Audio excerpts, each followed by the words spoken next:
Halo teman-teman guru sekolah minggu dan adik-adik sekalian, hari ini ada cerita yang bagus banget. Ceritanya keren dan pastinya buat teman-teman guru sekolah minggu ditonton dari awal sampai akhir ya. Karena nanti ada file alat peraga yang bisa didapatkan secara gratis ya. Jadi gambar-gambar yang digunakan untuk cerita ini nanti bisa didapatkan secara gratis. Yuk langsung kita mulai aja. Nah ceritanya nih adik-adik nih masih ada hubungannya dengan yang kita rayakan baru-baru ini. Apa itu ya? Apa tahu nggak? Iya, Paskah ya. Kita baru saja merayakan Paskah atau kebangkitan Tuhan Yesus. Tapi di zaman Tuhan Yesus dulu ada mungkin orang yang udah percaya Tuhan Yesus bangkit, ada juga yang masih nggak tahu atau mereka belum percaya. Nah hari ini Kak Fui cerita tentang dua pengikut Tuhan Yesus yang sedang dalam perjalanan. Mereka berjalan ke kota yang namanya Emmaus. Nah dalam perjalanan itu mereka berjalan sambil ngobrol tapi mukanya sedih. Kalau di Alkitab nih, di kitab Lukas dibilang mereka dengan muka yang muram ya, muka yang sedih banget. Nah ketika mereka sedang bersedih jalan itu, tiba-tiba datanglah Tuhan Yesus pengen ikut jalan bareng sama mereka. Tadinya berdua ya, dengan Tuhan Yesus jadi berapa? Jadi bertiga. Nah ketika sedang jalan sama-sama, Tuhan Yesus pun bertanya, apa sih yang tadi kalian bicarakan? Wah, salah satu dari mereka yang namanya Kleopas dengan muka sedih, dia bilang, memangnya kamu nggak tahu apa yang sedang terjadi baru-baru ini? Wah, ternyata si Kleopas dan teman-teman ini malah nanya ke Tuhan Yesus. Mereka nggak kenal, walaupun ada Tuhan Yesus di depannya, mereka nggak mengenali atau nggak tahu ini siapa ya?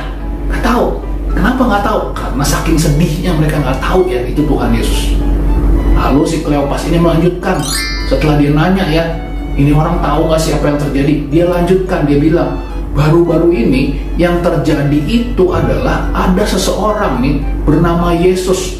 Dia orang yang hebat, membuat banyak mujizat. Tapi akhirnya dia dihukum, dia disalibkan. Setelah disalib dikuburkan.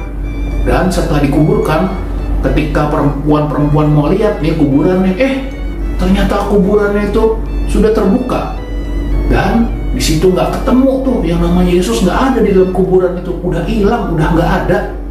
Setelah Tuhan Yesus mendengar kata-kata dan cerita dari Kleopas dan temannya, lalu Tuhan Yesus menegur mereka. Dia bilang, masa kalian nggak tahu bahwa Mesias atau Juru Selamat itu harus menderita? Dia memang harus disalibkan sebelum nanti dia menuju pada kemuliaan atau kemenangan. Tuhan Yesus menegur mereka, bukan cuma menegur. Selama perjalanan itu Tuhan Yesus selalu mengajarkan mereka tentang kitab suci ya. Tapi rupanya ngobrol-ngobrol ini harus berhenti karena mereka sudah sampai di suatu tempat. Nah di tempat itu Tuhan Yesus selalu bilang kepada dua orang ini, aku mau jalan duluan ya, kalian kalau mau istirahat silahkan istirahat. Tapi dua orang ini bilang, jangan, ini sudah mau malam dan kita sudah jalan dari tadi udah lama, pasti kamu juga capek kan? Ayo, kita istirahat saja dulu, kita istirahat sama-sama. Nanti setelah itu baru kita melanjutkan perjalanan lagi. Tuhan Yesus pun setuju dengan ajakan mereka. Mereka lalu beristirahat di sebuah tempat, dan di tempat itu ketika mereka mau makan sama-sama, Tuhan Yesus membelah-belah roti atau memecah-mecahkan roti. Saat itu dua murid ini, Kleopas dan temannya, mereka langsung tahu, ini adalah Tuhan Yesus yang bersama-sama dengan kita, yang tadi di jalanan cerita-cerita loh. Ini Tuhan Yesus, ini Tuhan Yesus. Tapi saat itu Tuhan Yesus sudah menghilang, sudah tidak ada bersama-sama dengan mereka lagi. Nah, dua orang ini yang tadinya muram ya, yang sedih karena cerita-cerita Tuhan Yesus disalib, mereka sedih. Mereka langsung menjadi sukacita, langsung mengingatkan satu sama lain, langsung bilang, bukannya tadi waktu Tuhan Yesus bersama-sama dengan kita ngomong-ngomong nih, dia jadi orang yang kita nggak kenal, cerita-cerita Alkitab, cerita kitab suci. Wah, hati kita merasa sukacita ya, merasa senang sekali. Iya bener, itu pasti Tuhan Yesus yang sudah bangkit. Wah, mereka berdua yang tadinya jalannya mungkin, aduh loyo-loyo, aduh sedih-sedih ini gimana ya, aduh. Setelah tahu bahwa tadi bersama Tuhan Yesus langsung semangat, ayo kita kasih tahu teman-teman yang lain, Tuhan Yesus sudah bangkit. Mereka langsung lari secepat-cepatnya mereka berjalan, pengen ketemu murid-murid yang lain, pengen kasih tahu bahwa Tuhan Yesus sudah apa adik-adik? Sudah bangkit. Wah, mereka mau kasih tahu yang lain. Mereka semangat sekali. Nah, di sini adik-adik ya, mungkin seringkali ada adik-adik yang seperti Kleopas dan temennya ya. Aduh, loyo sedih-sedih, aduh, kenapa ya? Ini nilaiku jelek-jelek, kenapa ya begini ya, kenapa begitu ya? Aduh, sedih banget nih hidupku ya. Mungkin ya seperti itu ya, seperti di gambar ini ya, anak-anak yang sedih. Aduh, nggak semangat. Padahal apa? Loh, padahal kan baru tahu Tuhan Yesus sudah bangkit ya. Setelah tahu Tuhan Yesus bangkit, harusnya apa? Harusnya kita seperti mereka, kita semangat ya. Kita semangat. Jangan sampai karena kesedihan kita, tadi ya, Kleopas dan temannya, karena sedihnya, mereka nggak tahu ini yang di sebelahnya ini Tuhan Yesus. Nah, begitu juga adik-adik ya, jangan sampai karena saking sedihnya, nggak tahu nih bahwa selama ini kita bersama-sama dengan Tuhan Yesus. Selama ini Tuhan Yesus sudah bangkit. Bersama-sama dengan kita. Kita mungkin nggak lihat, tapi Tuhan Yesus selalu ada dan selalu siap memberikan yang terbaik buat adik-adik. Karena apa? Karena Tuhan Yesus sudah bangkit ya. Kalau Tuhan Yesus sudah bangkit dan sudah tahu, semangat dong. Ya semangat nggak? Bukan cuma semangat hore-hore, senang-senang aja. Tapi seperti murid-murid tadi apa? Mereka berburu, lari, pengen mengabarkan kebangkitan Tuhan Yesus kepada yang lain. Nah, teman-teman di sini juga bisa ya adik-adik ya. Udah tahu cerita Paskah, cerita tentang si Kleopas ini sudah tahu bahwa oh Tuhan Yesus sudah bangkit. Nah, bisa seperti ini ya, menceritakan kepada teman-teman yang lain yang nggak tahu bahwa Tuhan Yesus sudah bangkit. Jangan khawatir, kita punya Tuhan yang hidup, yang sudah menebus dosa kita. Karena jangan khawatir, Tuhan Yesus sudah apa? Sudah bangkit. Dan ini ada ayatnya loh, yuk kita baca sama-sama ya. Ini dia ayat hari ini ya, dari Lukas 24 ayat 46 ya. Lukas 24 ayat 46. Kita baca sama-sama.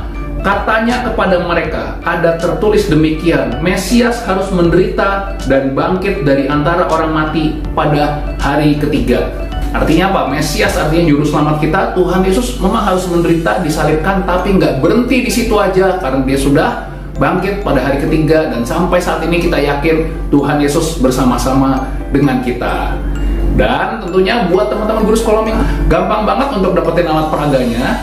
Tinggal WhatsApp aja, tulis alat peraga Emmaus ya. Sekali lagi, minta alat peraga Emmaus, WhatsApp ke nomor ini 0813-852-17327. Sekali lagi tinggal WhatsApp, minta alat peraga Emmaus ke 0813-852-17327. Nanti Kak Fuye kirimkan berupa gambar ya, gambar yang tinggal di print sendiri ya, file-file gambar. Tinggal WhatsApp aja, jangan lupa minta alat peraga Emmaus. Dan buat teman-teman sekalian yang pengen berbagi berkat untuk channel ini melalui dukungan dana, bisa melalui transfer kepada dua rekening ini ya, hanya dua rekening ini saja. Dan tentunya dana yang teman-teman berikan nantinya akan digunakan sebaik-baiknya untuk perkembangan channel YouTube ini, supaya bisa terus menghasilkan alat peraga. Karena alat peraga yang selama ini dibagikan melalui AI ya, atau melalui program, dan program yang Kak Fuye itu punya program yang gratisan, sehingga lambat sekali untuk membuat gambar-gambar yang memang pas ya. Jadi seringkali mungkin gambarnya ada yang nggak pas, bajunya ganti-ganti dan sebagainya. Kak Fuye pengen meningkatkan supaya lebih bagus lagi tentunya, tapi harus bayar untuk program yang baru itu, dan saat ini mungkin dananya sedang belum kesana ya. Dan selain itu juga, dana itu nanti misalnya terkumpul, Kak Fuye pengen punya satu tempat lagi untuk studio, untuk rekaman. Karena tempat yang saat ini Kak Fuye gunakan untuk rekaman, yang seringkali digunakan untuk rekaman, edit dan sebagainya, terpaksa mau nggak mau akan ditutup. Kak Fuye akan pindahkan ke tempat lain karena mungkin keterbatasan dana yang saat ini kami miliki ya, sehingga tempat yang biasanya Kak Fuye untuk bikin video ini terpaksa mau nggak mau harus kita pindah, cari tempat lain lagi. Dan selama mencari tempat lain, semoga masih bisa produktif dan kreatif ya. Tapi tentunya bila nanti ada berkat dari Tuhan, semoga punya tempat yang lebih bagus lagi, yang lebih oke lagi, yang bisa meneruskan pelayanan ini terus. Oke? Jangan lupa subscribe, like, komen juga ya. Dadah!